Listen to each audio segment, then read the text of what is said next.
Okay, ready for a deep dive into ancient Egypt? Let's do it. But we're ditching the textbooks this time. Oh, trading them in for something a bit more hands-on. You could say that. We're going to explore ancient Egyptian design through, get this, a 1978 coloring book. A coloring book. Interesting.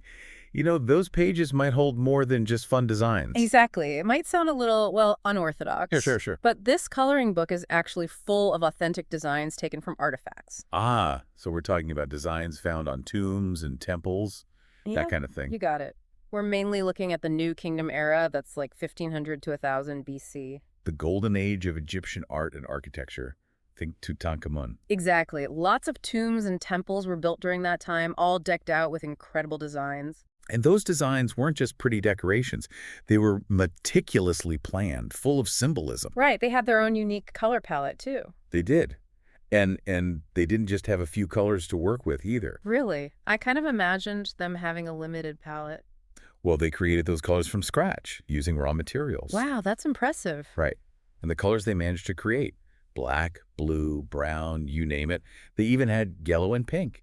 Wow, so a pretty vibrant palette. I had no idea. Okay, so they had their colors. But here's the thing. They couldn't just use any color anywhere. There were rules about it.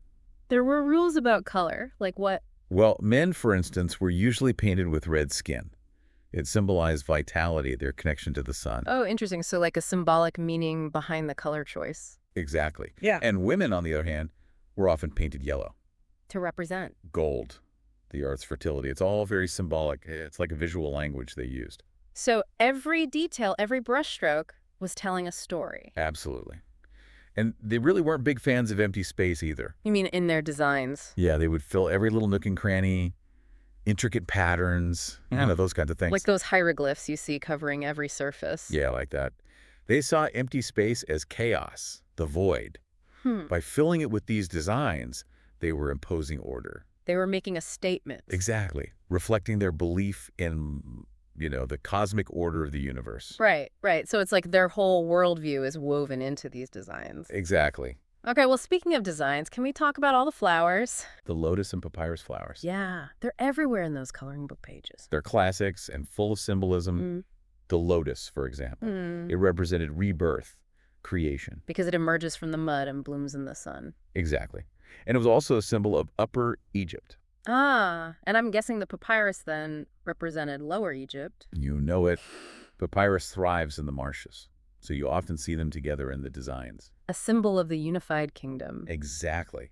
A powerful message woven into something as simple as a floral pattern. That's incredible. They really packed so much meaning into every detail. They did. Okay, we also have that really striking image in the coloring book. It's, I think it's called a Hathor head design. Oh, yes. It's those elegant female faces. They're often framed by those elaborate headdresses, right? Right. And often placed atop columns. You'll usually see a heart shape hanging below them, too. Yes. I love those. So who was Hathor exactly? Another goddess? She was a goddess, all right. Love, music, dance. She was the goddess of it all. The life of the party. Sounds fun. Right. And seeing her image in tombs and temples suggests that the Egyptians believed in an afterlife that was full of joy, celebration. Sign me up. Oh. Okay, next up we have those winged scarabs. Ah, yes. I've got to be honest, I've never been a fan of beetles, but those scarabs, they look pretty majestic. They do have a certain presence, don't they? Especially holding those sun discs and lotuses. Right, so what's the story there? Well, the scarab beetle was sacred. It was linked to Khepri, the sun god. Khepri. Yeah. And just like the scarab rolls its dung ball, Khepri was believed to roll the sun across the sky. Oh, wow. So it represents that cycle of life, death, and rebirth. Exactly. And you're right, those sun discs and lotuses are important too. It's all connected. They wove together this really complex tapestry of symbolism, layers upon layers of meaning. Like a visual language. Precisely. Speaking of powerful symbols, the coloring book also shows Buto. Have you heard of her? Of course, Buto. A force to be reckoned with. She's this fierce cobra goddess, wings spread, ready to strike. She was the protector of Lower Egypt, specifically associated with the pharaoh. So those cobras, they weren't just a design element. Oh, no. They symbolize power, royalty, divine authority. You'd often see it on the pharaoh's headdress. A reminder of their status. Exactly. Yeah. So as you can see, from flowers to beetles to cobras, they weren't just decorating. They were making Well, statements. right. It all meant something. And speaking of important figures, we have to talk about the big ones, the deities. The gods and goddesses themselves. Yeah, the coloring book mentions some pretty major players like Amun-Re, Horus, Isis, The Osiris, all-stars. right? The A-list celebrities of ancient Egypt. So tell me more about these divine VIPs. What can their portraits tell us? Well, just like with the flowers and the scarabs, the way they were depicted, it all had meaning. For example, you'll often see Amun-Re with a very specific crown. With those two plumes. Exactly, the double-plumed crown. It's a symbol of his status. King of the gods. Right, he's the top deity, but also represents the power of the state. This Amun-Re, he's a pretty big deal. A double whammy of power. Okay, what about Horus? He's another one who seems to pop up everywhere. Horus, yeah, the falcon-headed god. He was associated with a few different things: youth, kingship. And the sky. Yes. You'll often see him depicted as a protector, a symbol of divine order. And his story is connected to Isis and Osiris, right? It is, yeah. Isis and Osiris, they were kind of like the ultimate power couple of ancient Egypt. So who were they? What made them so important?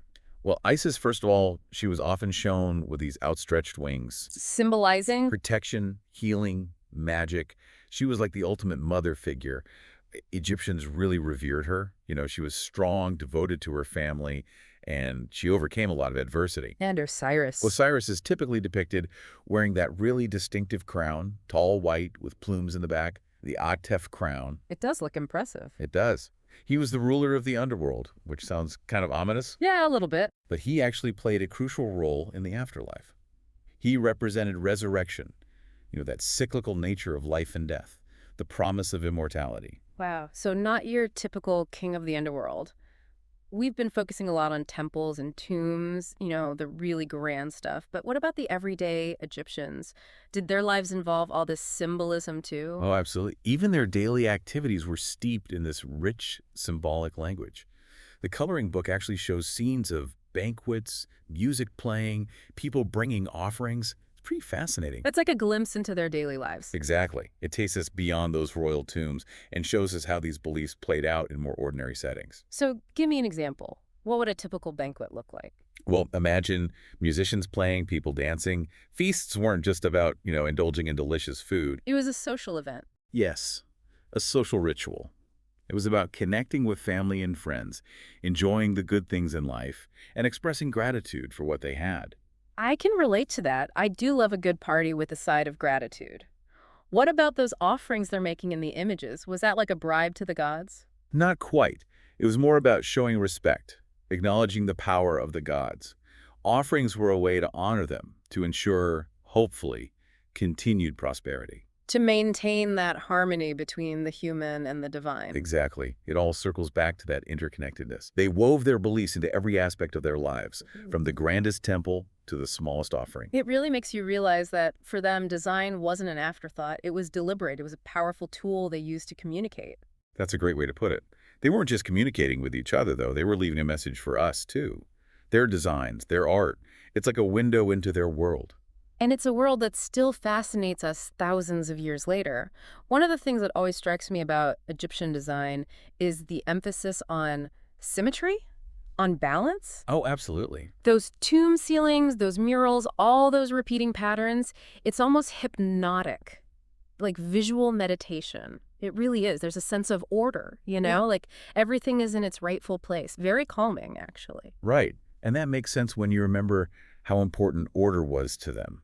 In the cosmos, in society, everywhere. It's all connected to Ma'at, right? Exactly. That concept of cosmic order and balance, they believed in upholding it in every aspect of life. They believed it ensured harmony in the world and even a smooth transition to the afterlife. And that's reflected in their art.